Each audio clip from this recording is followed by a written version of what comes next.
Porque eu era... Na idade de vocês, nós já era doente já. Eu tô falando nós porque era eu e o Art, né? Sempre foi muito amigo. Nós já era meio doente nessas coisas.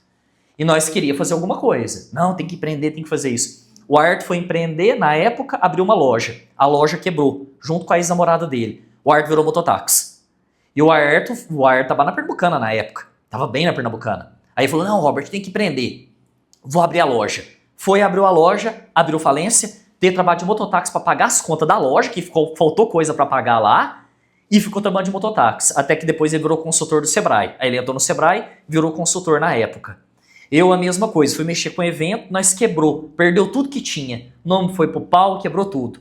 Aí depois a gente juntou para trabalhar junto. Aí foi trabalhar com a parte de mídia, aí mexeu com revista, mexeu com jornal. Meu irmão tem cada história dessa. Eu falei pra ele, nós tinha que parar uma hora pra falar pro povo o que nós passou. Porque foi muita doideira aqui lá.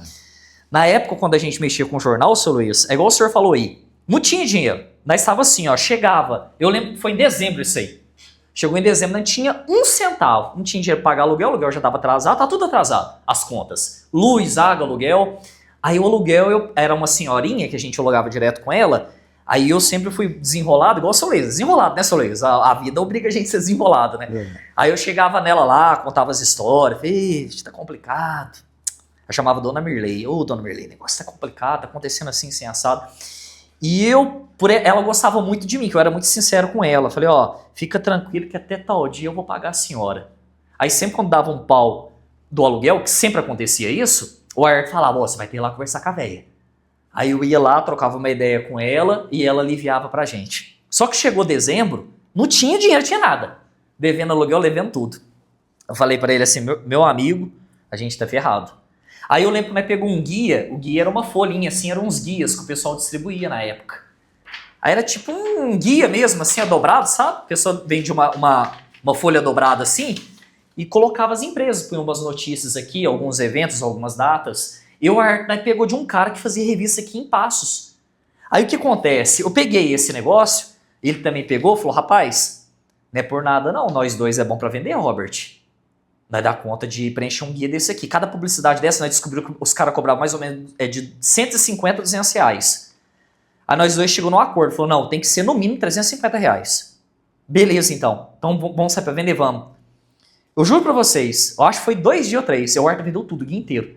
Aí nós levantou mais ou menos na época, eu não lembro se foi uns 3.500 reais, que a gente colocava uma notícia bem pequenininha, recebeu propaganda. Falei, não, enche de propaganda e vamos vender esse negócio. Aí nós arrumou um cara de uma gráfica pra fazer pra gente, aí os meninos da gráfica tinham acabado de abrir a gráfica. Aí nós falou pra eles, ó, o negócio é o seguinte, ou vocês é nosso parceiro ou não é. A gente não tem dinheiro nem nada.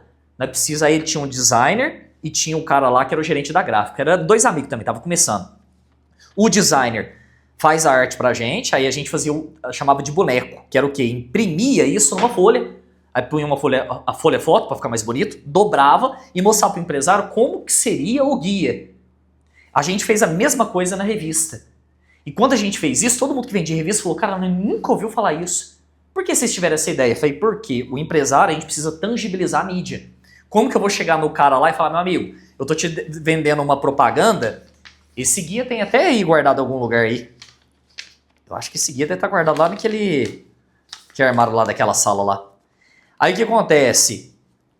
Vê lá como você acha pra mim, lá naquele armário. Vê lá eles pra nós lá, só pra mostrar pro povo o guia. Aí, seu Luiz, era uma fitinha pequenininha aqui, ó. Eu vou mostrar aqui depois como é que era o guia. Aí nós falou assim, ó, a ideia da nossa cabeça. Como que a gente vai vender um negócio desse aqui sem ter alguma coisa para mostrar para a pessoa? Tem que mostrar para ela onde que vai a marca dela, que notícia que vai entrar no guia, para a gente poder chegar lá e argumentar. Aí nós imprimimos esse boneco, pegou esse designer, o designer foi lá, montou pra gente, a gente imprimiu para cada um e a gente saiu para vender. Aí foi 3 dias a gente conseguiu vender, nós fez mais ou menos uns 3.500 a 4.500 reais. Aí naquele dia nós conseguimos fazer o final do ano, porque não tinha dinheiro, rapaz. Tava quebrado, não tinha nada, seu Luiz, sabe o que é nada? Nada. Rapidinho, né, fez o guia, saiu para vender, vendeu esse guia e levantou um dinheiro. Então, empreendedorismo, meu irmão, é isso aí, seu Luiz, né? A gente não sabe o dia de amanhã. É uma loucura esse negócio, né? É igual aquele Elon Musk lá, o mais rico do mundo, fala, empreender é a mesma coisa de mascar vidro e pular de um abismo, porque é um negócio muito louco. Se a gente pegar, olha pra você ver o tanto que a estatística é negativa. Do último século, nos Estados Unidos, nem foi no Brasil. Brasil, a estatística deve estar pior que nos Estados Unidos. De todas as empresas que abriram, dos últimos 100 anos, 99% das empresas tudo quebrou nos Estados Unidos. Só 1% que sobreviveu, o resto todo mundo quebrou. Olha que estatística mais negativa. Então, cara, para empreender, ele tem que ter um instinto animal dentro dele, porque senão não tem sentido a pessoa mexer com o negócio. Ó, pra você ver tudo que o senhor passou. Ir lá na pizzaria, não ter matéria-prima, primeiro não tinha um lugar para alugar, aí conseguiu, na fé. Não tinha matéria-prima, conseguiu na fé. Não tinha marketing, conseguiu na fé. Só que aí tem uma coisa importante, né? Deus opera nas coisas impossíveis.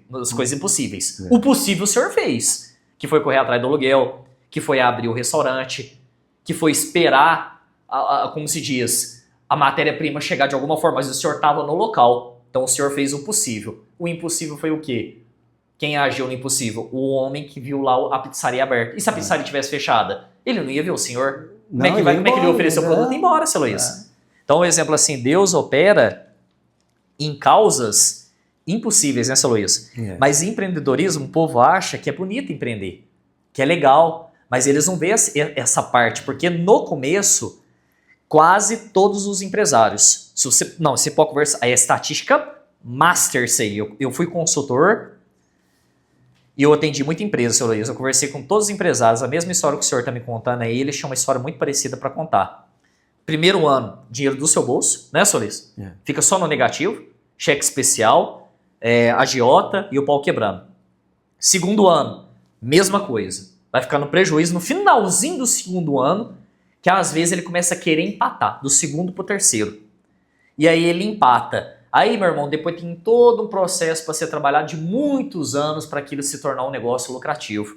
Então isso aqui, meu amigo, não é para qualquer um, é um instinto animal, né, seu Luiz? Empreender não é para qualquer pessoa, porque você vai ter que suportar uma pressão muito grande. É o governo te pressionando, é o funcionário te pressionando, é o fornecedor te pressionando, todas as pessoas estão te pressionando. Então é um negócio assim, ou a pessoa nasceu para isso, ou ela não nasceu. Eu já percebi isso aí já. Tem que estar na veia, né? Tem que estar na veia. Igual o senhor falou, o senhor viu uma pizzaria onde ninguém conseguiu ver. A esposa do senhor não viu, os parentes do senhor, sua sogra, ninguém conseguiu enxergar isso aí. Porque o instinto está dentro do senhor, não está dentro deles. Entendeu? Então é um negócio assim, né? É interessante a história do senhor. Eu tenho uma história parecida para contar. E se você conversar com vários empresários, todos eles têm a mesma história para contar também. É tudo igual o negócio. Não muda. Porque se não tiver Deus, não tem nada, não. Não tem nada. E outra coisa, é o instinto animal. É um instinto, não adianta. Se a pessoa não tiver esse instinto aí, tiver essa coragem, não vai.